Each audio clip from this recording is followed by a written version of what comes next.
Member of your parish committee. We're glad that you are here, whether you're in our glorious bubbling sanctuary or online via Zoom. A warm welcome to our visitors today. Thank you, somebody, for turning on the mic.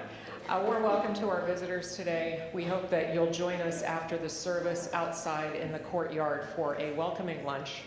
There will be plenty of food. There always is. Our mission is to build community, to search for meaning, to deepen our spirituality, and to make a better world. If you have questions about First Parish or Unitarian Universalism, there'll be someone from our membership team at the back of the sanctuary as you exit, and you could chat with them. Also, Reverend Deborah or Kate Holland, who is our Director of Lifespan Education, would also be happy to chat. A big thanks to our other service participants. They're listed in our order of service. Please join me now in taking a moment to say hello to the folks around you and also to wave at folks at home to this camera. Oh, that camera. This camera.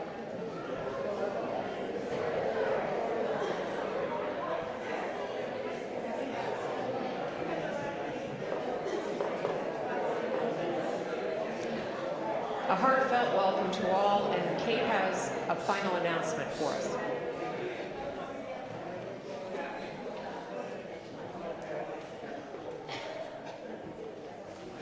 Good morning. Good morning. So I do have actually an announcement and then a tiny one on the end. So my first announcement is, who here likes kids? There we go. Well, there's many of you that do. So I know that it's shocking to people because this never happens in our church year, but I am in need of some folks to help us in our seed classroom.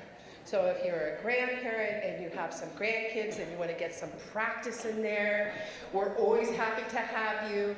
If you just want to spend some time with kids, it's an amazing group of kids, amazing. And they're so much fun. So if you would like to teach, please feel free to contact me and I will find you and we will put you on the list of people to teach. And you don't have to teach every Sunday. You can do one for the whole month and it's all good. So my second announcement is, if you didn't read it, after the service there's a picnic, but after we have a little something to eat, we're going to paint some picnic benches that the visioning team thought would be great to put out on our First Parish lawn, not just for us, but for anybody in the Wayland community. So we're all going to work together to paint them. So the painting is going to go over here. All ages are welcome to paint. And it should be really fun. We also have smocks, so you don't have to worry about that. Okay? Thank you. Let's start our service.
Beautiful. Everyone draw your circle wide, deep breath in.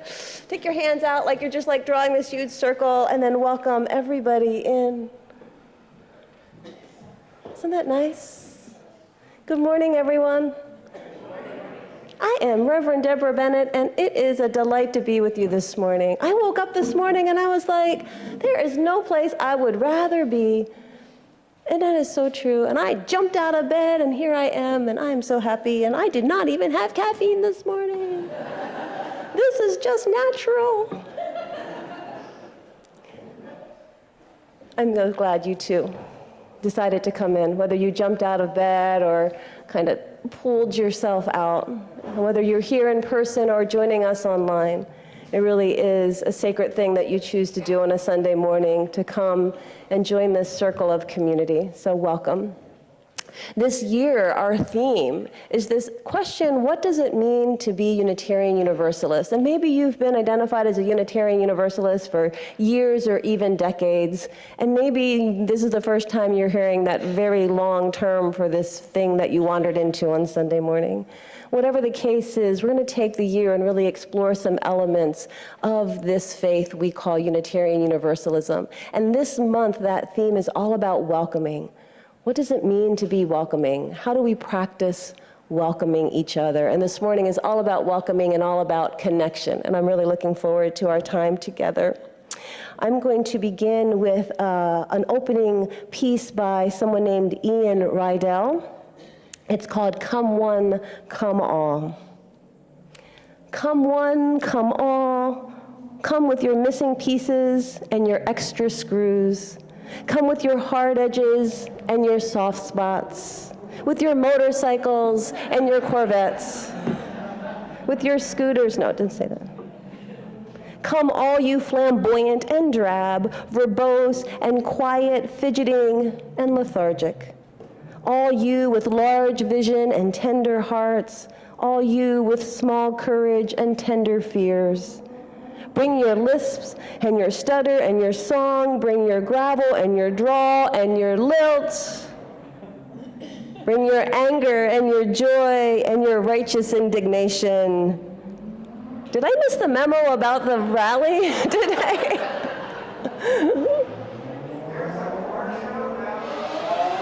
Got it. We got the car show going. Well, misfits and conformists and everyone in between, come into this space and be welcome. Bring who you are. Bring where you've traveled. Bring what you long for, and let us worship together. This time is indeed sacred, and we'll begin by lighting our chalice. The chalice is a reminder that we as Unitarian Universalists endeavor to be a beacon of light in the world. And Susie and Brad Keys will light our chalice this morning. Hi, everybody. Each of us brings a separate truth here. We bring the truth of our own life, our own story. We don't come as empty vessels, but rather we come as full people, people who have our own story, our own truth. Together, we have truths. Together, we have a story. Together, we are a community. That's from Penny Hackett Evans. Now we'll light the chalice and say our covenant together. And those words are printed in the order of service. With open minds and loving hearts, we gather to search for meaning, to care for one another, and to work together for a better world. Awesome. And this morning for our opening hymn, we have a special guest star, Charlie Anderson, to lead us in singing. We're going to go round and round. It's around, it's number 188. And we're going to have Polly play it through first once. And then we're going to all sing it together once. And then we're going to divide into 4 choruses. From the partition to the wall, we'll start. From the partition to the aisle, we'll go second. From the partition to the aisle, we'll go third. And from the partition to the aisle, we'll go fourth. We'll sing it through in parts twice. At the end, for extra credit, if you're in one of the first three parts, and this part is still singing, you can repeat the last phrase until everybody's done, okay?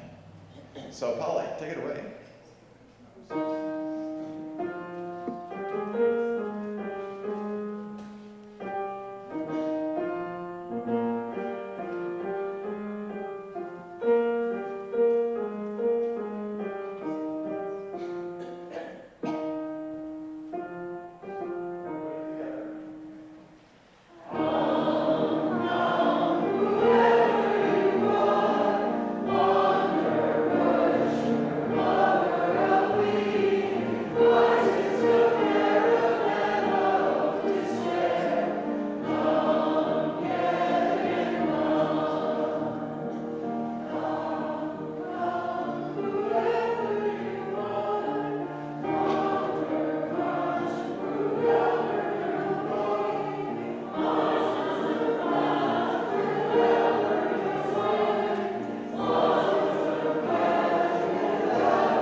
Let's give it up for Charlie, who helps us get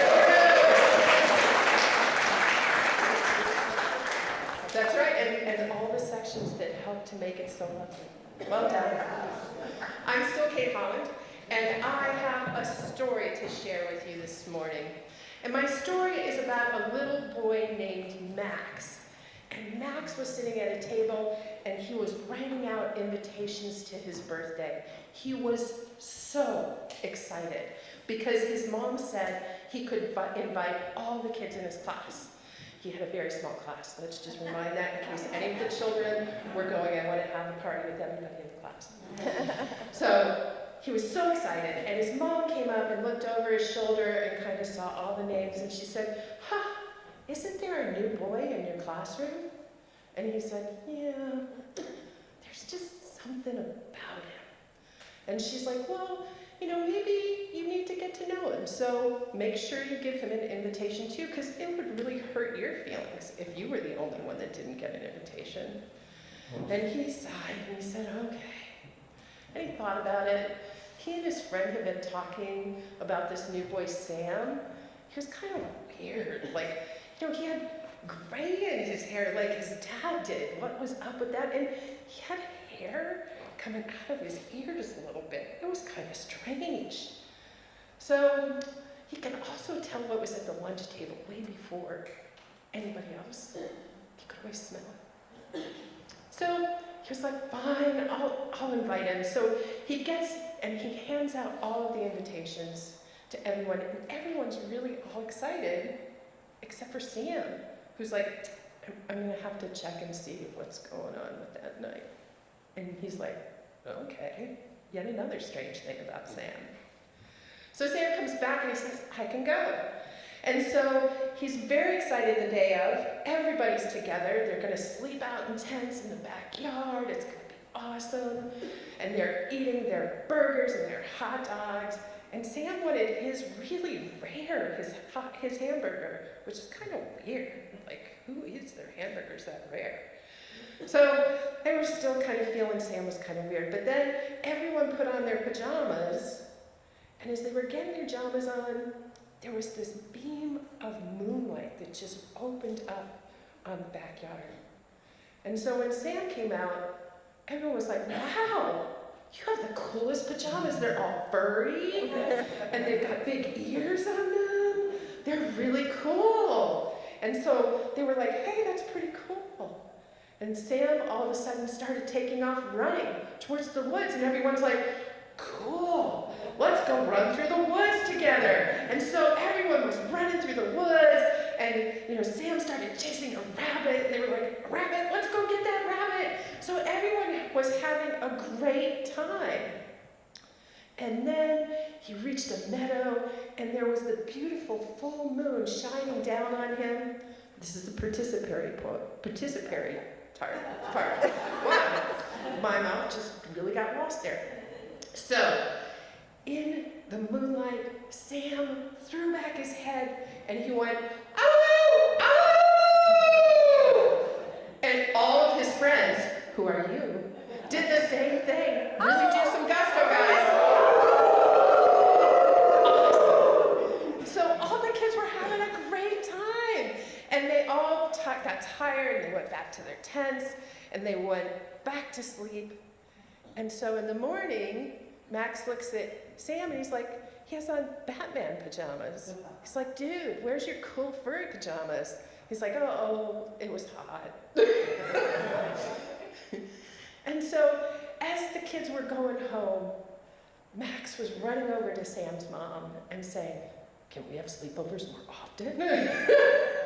And until you really meet somebody, even though they may seem a little strange or a little different, and maybe you've never met somebody in your life that has that kind of secret going on with them, but it's always good to give somebody a chance, because you never know what the things are that you're going to share that are fun, that you may have the same interests.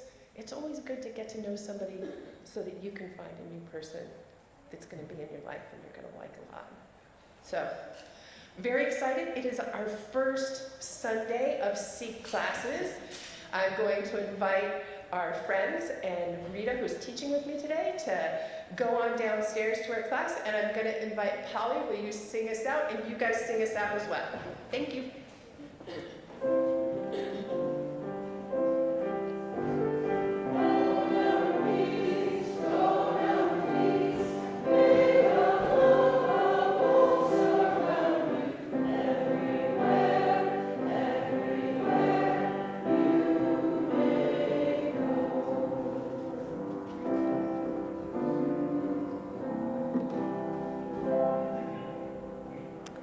It's amazing to think how many children have been here.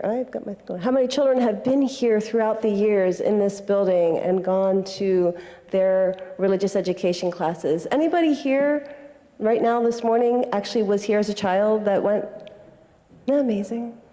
And one of the beautiful things that enables us to do that is all of you that continue the stewardship of this congregation and the stewardship of this building.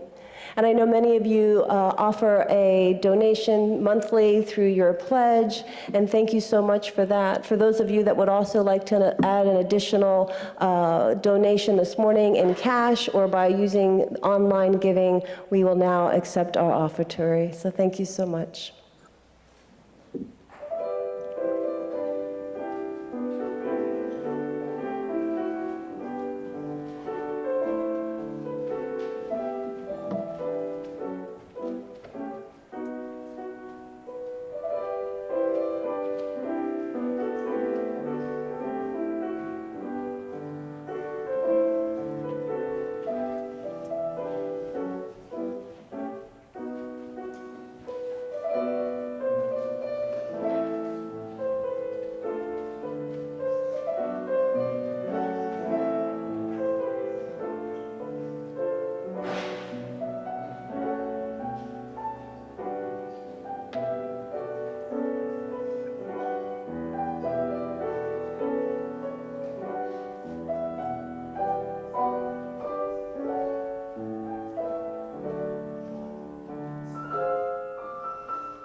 Thank you for your generosity.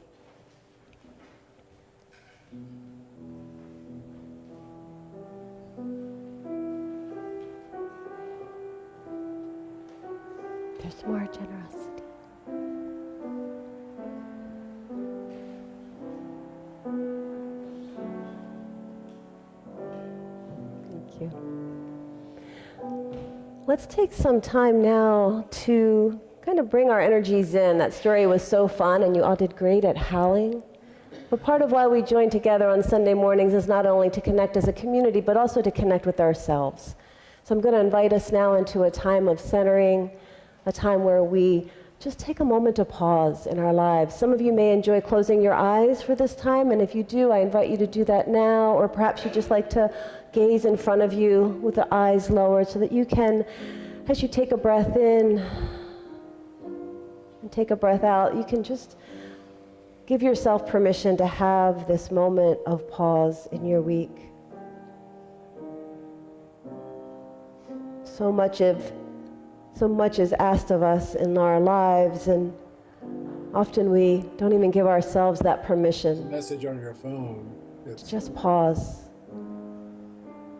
important. Perhaps find your breath, this breath that has been with you your entire life, and yet we rarely notice it. So I'm going to invite you now, without even having to change it, just take a moment and notice how the breath comes into your body and how the breath leaves your body.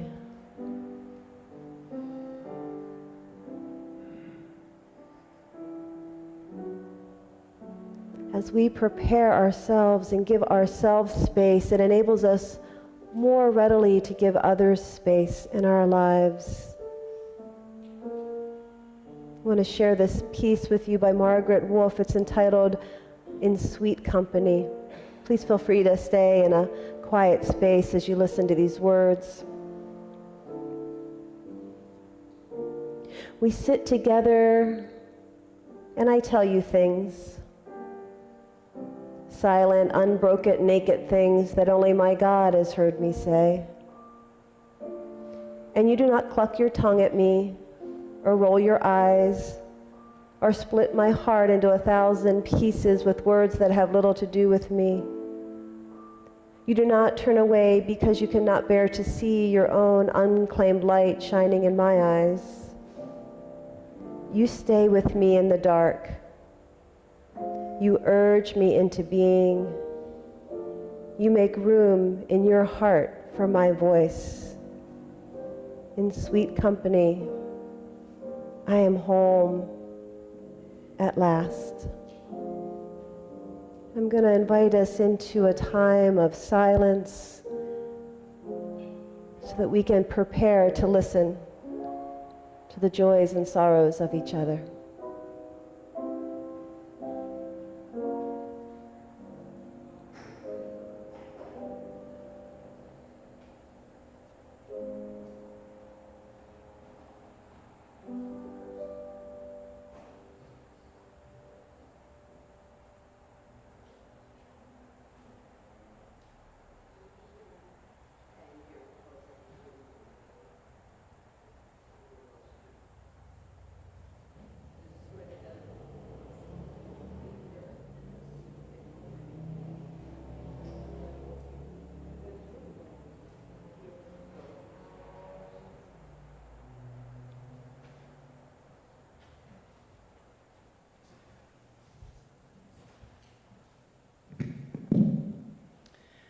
I am Kathy Schmidt, a lay minister of this congregation.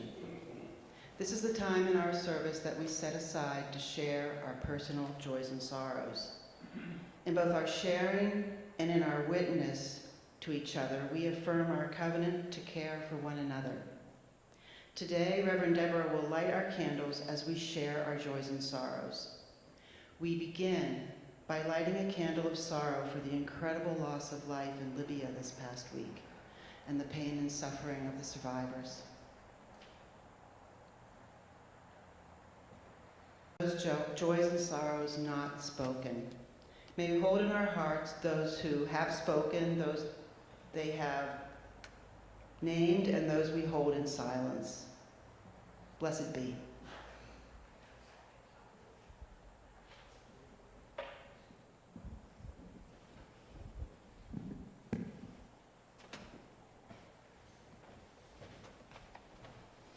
Good morning.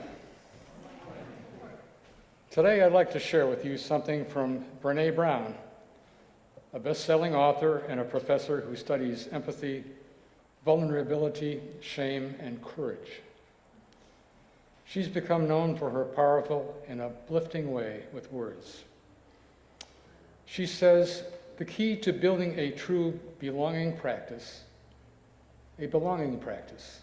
is maintaining our belief in inextricable human connection. That connection, the spirit that flows between us and every other human in the world, is not something that can be broken. However, our belief in the connection is constantly tested and repeatedly severed. When our belief that there's something greater than us, something rooted in love and compassion breaks, we are more likely to retreat to our bunkers, to hate from afar, to tolerate bullshit, and to dehumanize others. Addressing this crisis will require a tremendous amount of courage. For the moment, most of us are either making the choice to protect ourselves from conflict, discomfort, and vulnerability by staying quiet, or picking sides and in the process adopting the behavior of the people with whom we passionately disagree. True belonging is not passive. It's a practice that requires us to be vulnerable, get uncomfortable, and learn how to be present with people without sacrificing who we are.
So when my youngest daughter was around 4 years old, we took her for a trial at a preschool kindergarten classroom at a private school that will remain anonymous.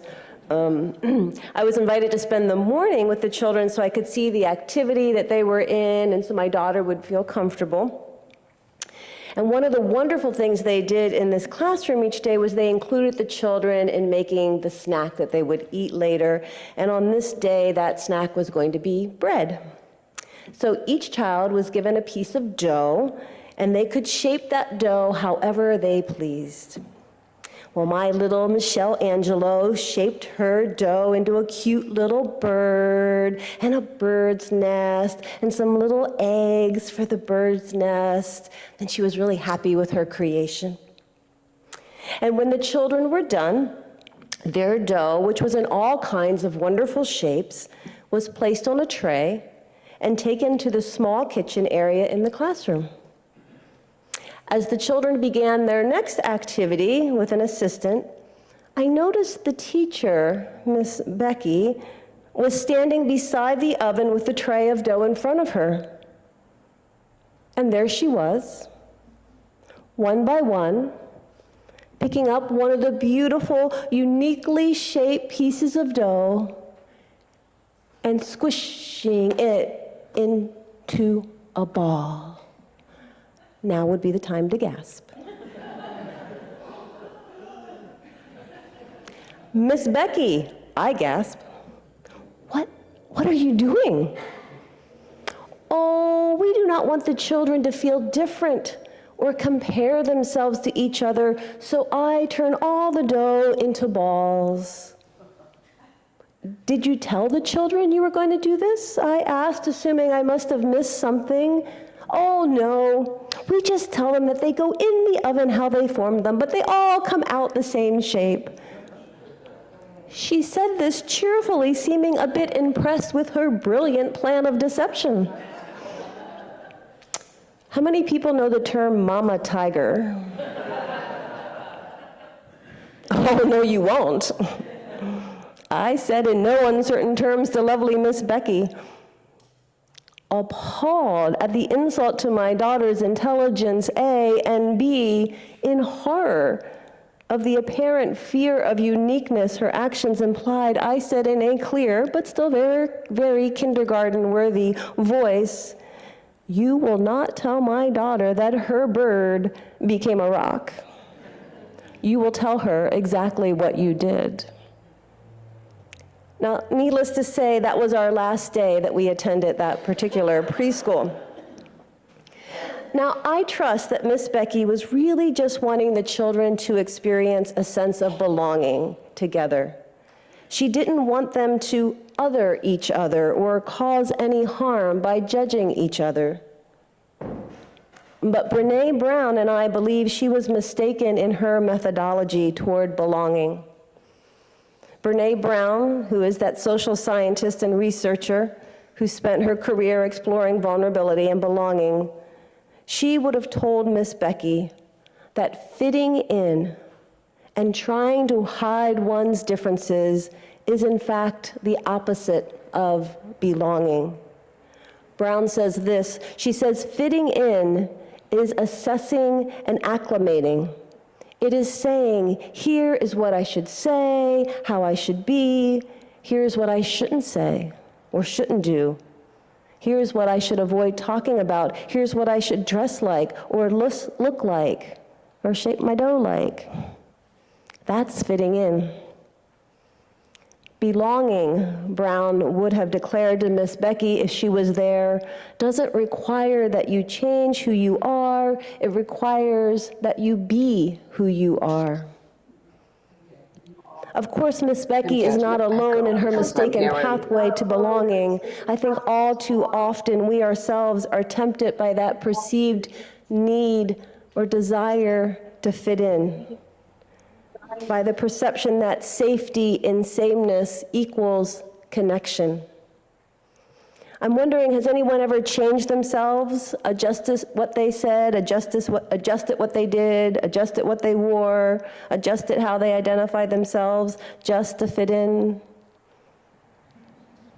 Come on. We don't want to be the other and be kept out, do we? As Unitarian Universalists, we tend to pride ourselves on being inclusive. We honor the inherent worth and dignity of all. All are welcome here, we say loudly and often, do we not? An evangelical colleague once looked at me during an interfaith clergy gathering and said simply, "The difference between our faith traditions is yours is inclusive, Ours is exclusive. Now, I paused when he said that, not because it wasn't true. Of course that was true, I thought, or at least that's what we aspire to be true. I didn't pause because it wasn't true. I paused because he said it with his own pride. His was the harder religion he seemed to be boasting. One must earn admittance into those pearly gates.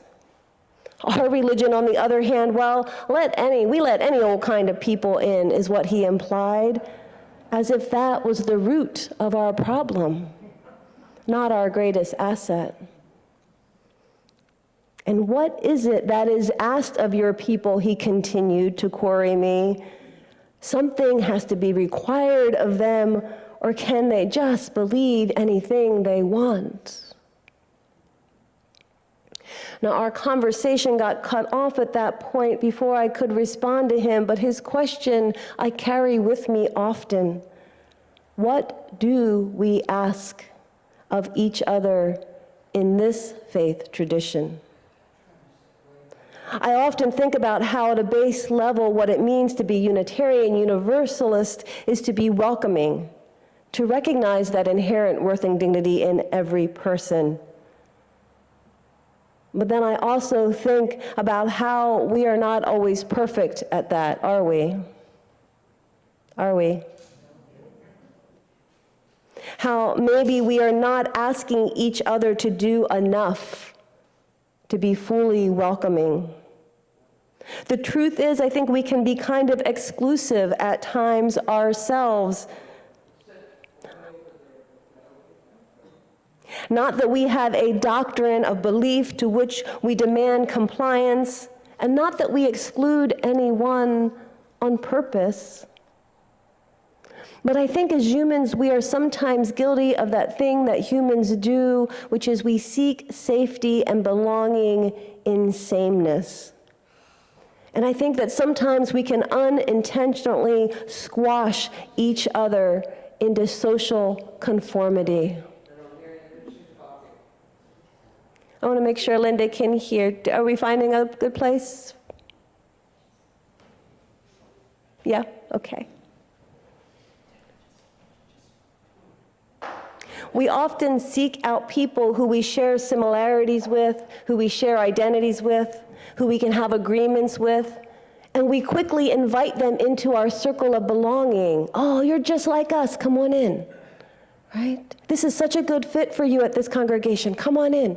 You're just like us.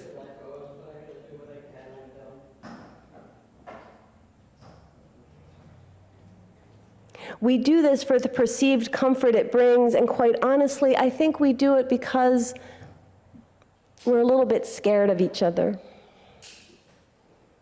Brene Brown says this about that. She says, we've sorted ourselves into factions based on our politics and ideology, and if I had to identify one core variable that magnifies our compulsion to sort ourselves into factions, while at the same time cutting ourselves off from real connection with other people, my answer would simply be fear. How many people would say you're afraid of each other, of other people? Anybody feel afraid of other people? Again, come on. I'm afraid of you. Like, seriously, you could be out there judging me now in big time, right? Like, that's horrifying. That's scary. Right? Right? It's scary to be in front of another human being. I think most of us are afraid to some extent. We are afraid of being judged, of not measuring up, or just getting it wrong. I know many people have said to me lately that they're afraid to speak up these days, afraid that they will offend someone or say something wrong. Anybody relate? And so they stay quiet. Or worse, they just find people with whom they're similar enough so they can feel safe to be themselves. And I think this state of affairs is indeed sad. I think that what is being asked of us is to consciously work to counter that fear, right? If inclusivity, if welcoming and belonging is what is asked of us as Unitarian Universalists, how do we ensure that we're truly being welcoming? How do we break through our fears to build a truly inclusive community that includes everyone? Are we doing okay? Let's just take a minute and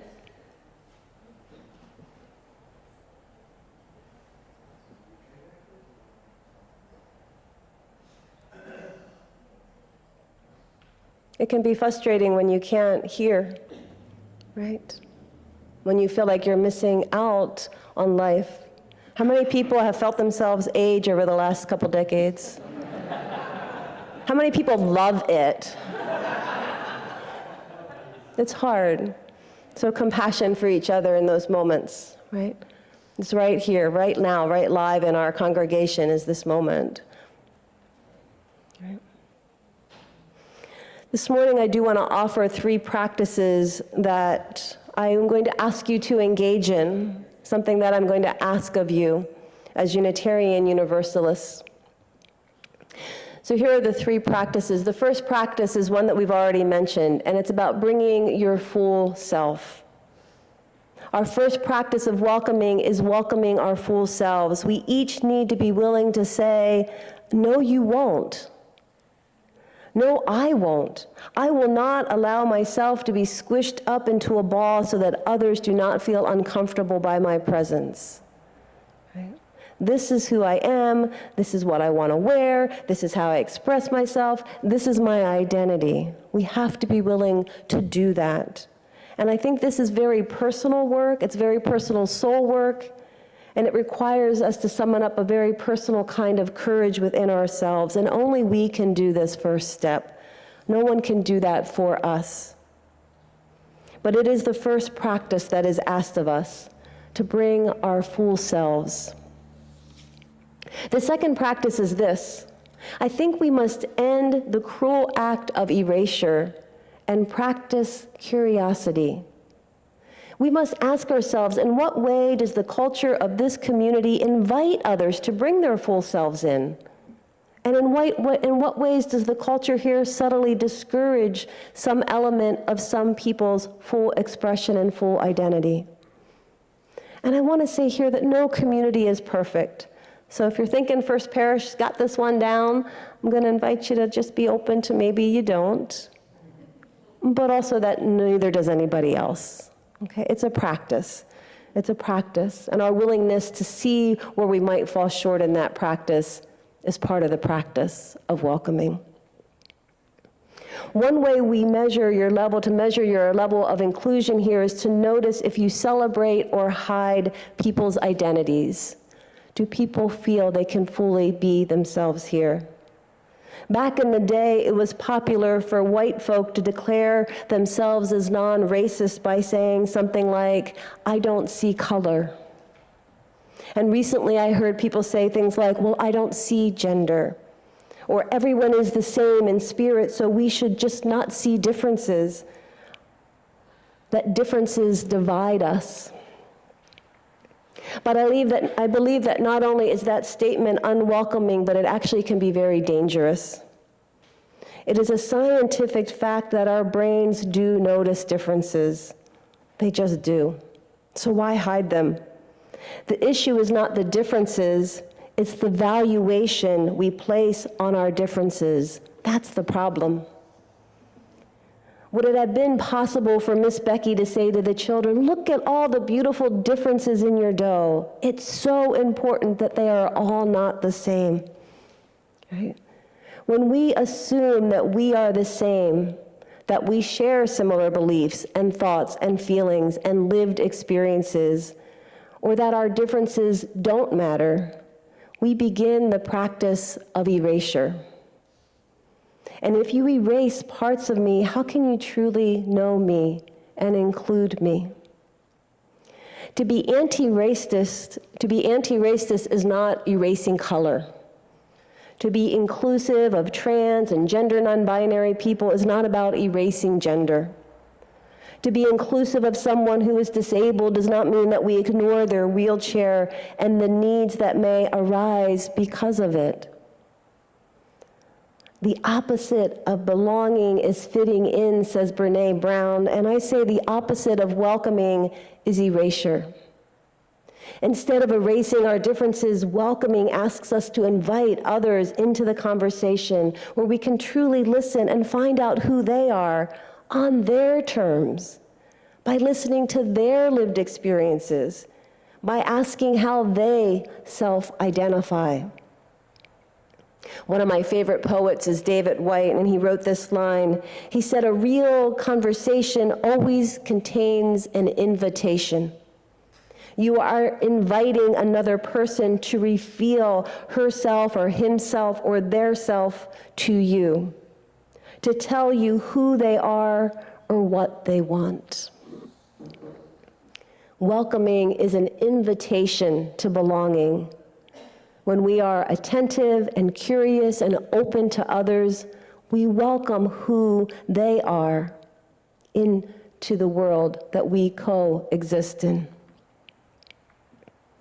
So I encourage us to practice and to notice when do we erase, and instead practice curiosity. And the third practice I invite you to consider this morning harkens back to Brené Brown's words from our reading. She talks about basically the practice of remembering.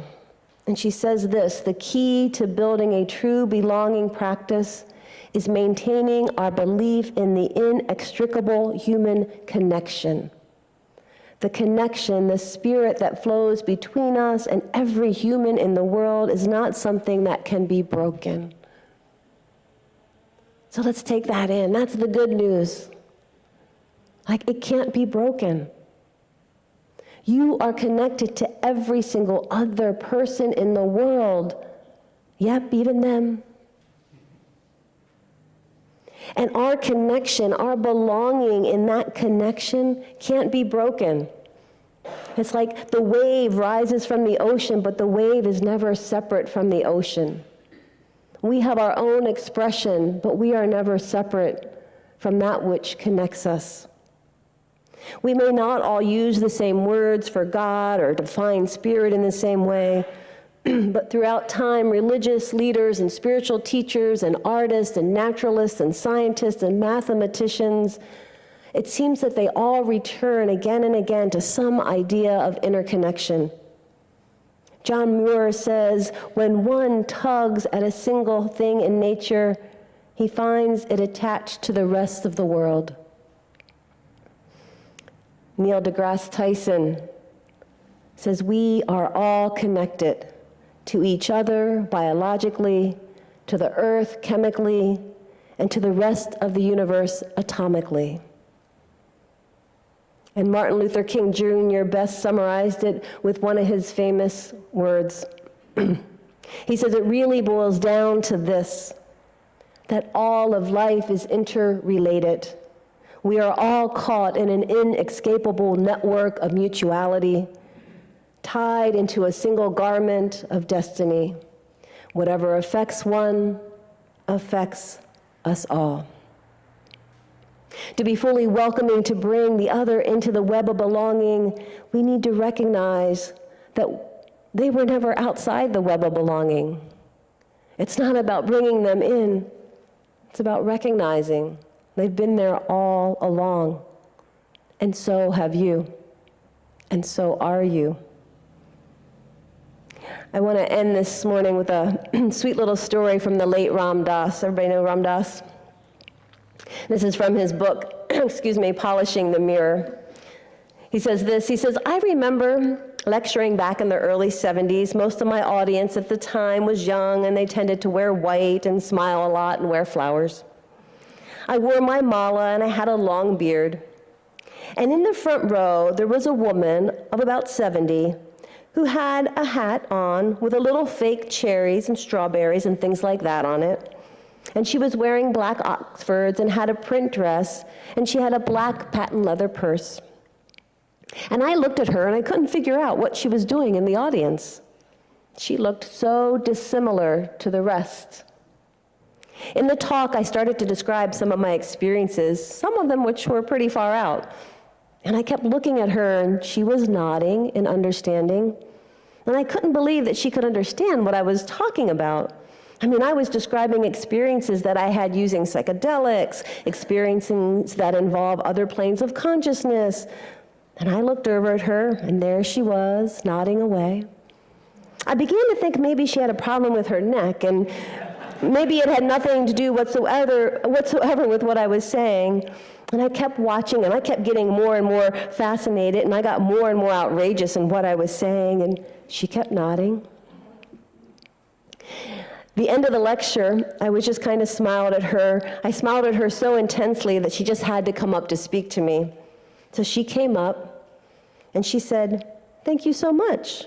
That makes perfect sense. That's just the way I understand the universe to be." And I looked at her and I said, "Well, how do you know? I mean, what have you done in your life that has brought you into that kind of experience?" And she leaned forward, and with a smile, and very conspiratorially, said, "I crochet." Never underestimate the beauty and brilliance of the unique person that is in front of you.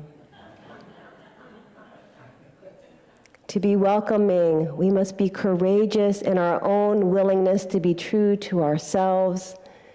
We must stop erasing the other and get curious about who they are. And we must remember that there is something between each of us and all creation that is rooted in love and compassion, and from which we can never be separated. In the words of my friends down south, we must remember that y'all means you all. During today's picnic, which I hope you all join me, you will see at the tables these nice little stickers. And I'm going to invite you, if you would like to play along, to use one of these as a name tag sticker. What this says on the sticker says, "I am," and you can fill in anything you want with "I am." You can fill in a name or anything else. And then it says, "Ask me about." And I invite you to put something in there that you would like to talk about as a way to help get to know each other. So you can say, "I want to talk about crocheting," or the meaning of the universe, or "ask me about my cat," all right? So feel free to play along with that as a way to get to know each other. But for now, how was that? We good? You with me? I wasn't actually looking for claps, but I do feel like this is so passionate for me, this idea of what is asked of us, because I hear this a lot. You guys can believe anything over there. There's nothing asked of you. It's just a social club. And I think that's not true. I think this practicing of a welcoming that says every single person on this planet is welcome to come into this door as their true self, and we are going to welcome them and see them as a human being, is not an easy practice. But we'll practice together and we'll do it. All right, let's sing together. I think we're going to sing "Now Come Sing a Song with Me." Please rise and body your spirit. Let us sing. Oh, hymn number, is that 346? 346, that is the gray hymnal.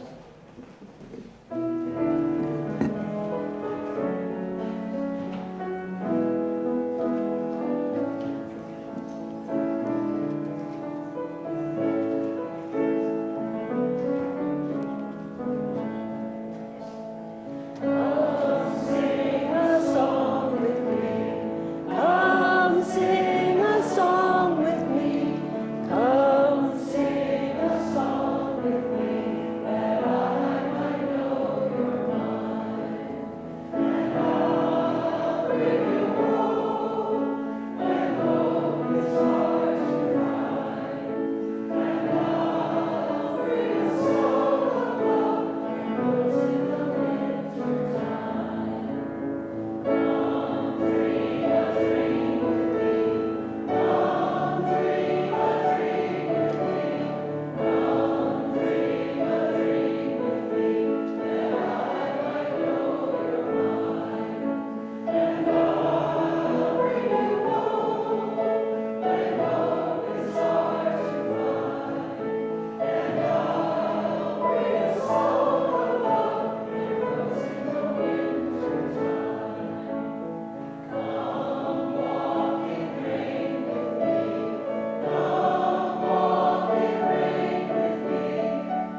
wise people in the world, and I'm going to end our service today with a quote from one of them. Her name is Anne Shirley. Anne says, "Kindred spirits are not so scarce as I used to think. And it is splendid to find out there are so many of them in the world. So may you find here and everywhere that there is nothing but kindred spirits you have yet to meet." Blessings, everyone.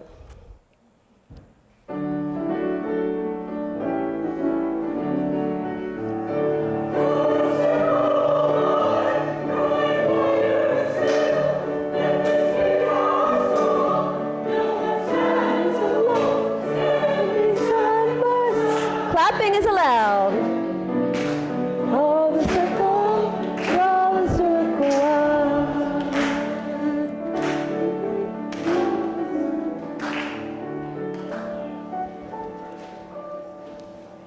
Let's have a picnic.